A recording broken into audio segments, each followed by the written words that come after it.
بسم اللہ الرحمن الرحیم۔ السلام علیکم ورحمۃ اللہ وبرکاتہ۔ عورت کے پاس پیچھے کے راستے، ہم بستری کا طریقہ۔ حضرت ابو ہریرہ رضی اللہ عنہ سے روایت ہے کہ رسول اللہ صلی اللہ علیہ وآلہ وسلم نے ارشاد فرمایا، جس نے حیض والی عورت سے مباشرت کی یا عورت کی دوبر میں مباشرت کی یا کسی کہن کے پاس گیا اور اس کی کہی ہوئی بات کو سچ مان لیا تو اس نے محمد الرسول اللہ صلی اللہ علیہ وآلہ وسلم پر نازل کی جانے والی چیز کے ساتھ کفر کیا۔ مرد اپنی فطرت اور طبعی ضرورت کو اپنی بیوی سے ہی پوری کر سکتا ہے جو جائز اور صحیح طریقے پر اس کے حوالہ عقد میں آئی ہو۔ اس سے ہٹ کر اگر وہ کوئی قدم باہر رکھتا ہے تو اسلام کے نزدیک سخت ترین جرم ہے، جس کے لیے وہ سخت ترین سزائیں تجویز کرتا ہے۔ قرآن فوز و فلاح سے ہمکنار ہونے والے اہل ایمان بندوں کے اوصاف کے بیان میں صراحت کرتا ہے۔ رشتہ ازدواج میں جڑنے کے بعد مرد اور عورت یعنی میاں بیوی مباشرت کے فطری اور طبعی عمل کو جیسے چاہیں سر انجام دے سکتے ہیں۔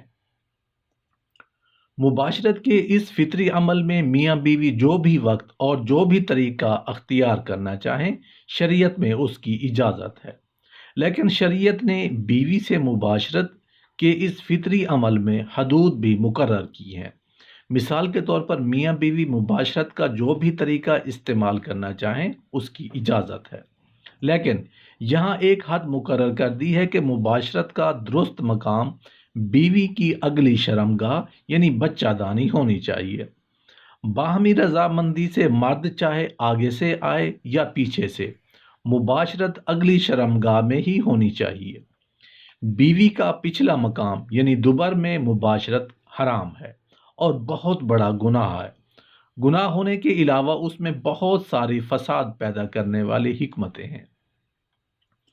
شوہر پر حرام ہے کہ وہ اپنی بیوی کی دوبر یعنی پاخانہ کی جگہ مباشرت کرے۔ کامیاب اہل ایمان وہ ہیں جو اپنی شرمگاہوں کی نگہداشت رکھنے والے ہیں، سوائے اپنی بیویوں کے اور اپنی باندیوں کے، کہ نہ تو ان کی نسبت ان پر کوئی ملامت ہے، لیکن جو کوئی اس سے آگے کی خواہش کرے تو یہی لوگ حد کو پھاندنے والے ہیں۔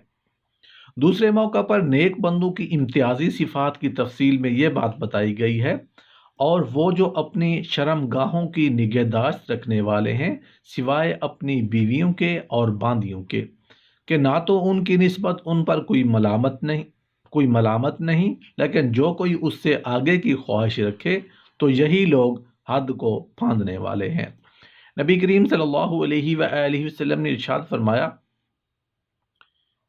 کہ عورت کی نگہداشت رکھو سوائے اپنی بیوی کے اور باندی کے کہ اس کی نسبت تم کو پوری آزادی ہے۔ عورت کی دوبر یعنی پچھلی شرمگاہ میں ہم بستری کرنا کبیرہ گناہوں میں سے اور بدترین نافرمانیوں میں سے ہے، کیونکہ نبی کریم صلی اللہ علیہ وآلہ وسلم سے ثابت ہے کہ بلا شبہ آپ صلی اللہ علیہ وآلہ وسلم نے فرمایا، جس شخص نے اپنی بیوی کی دوبر یعنی پچھلی شرمگاہ میں ہم بستری کی اس پر لعنت کی گئی ہے۔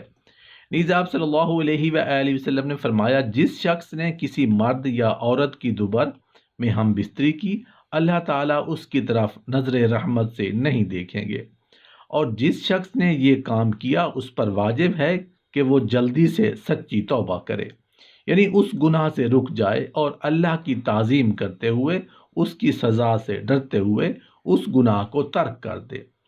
اس سے جو یہ گناہ سرزد ہوا ہے اس پر نادم رہے اور عزم بالجزم کرے کہ وہ آئندہ کبھی بھی اس گناہ کی طرف نہیں پلٹے گا۔ اس کے ساتھ ساتھ وہ اعمال صالحہ بجا لانے میں کوشش کرے۔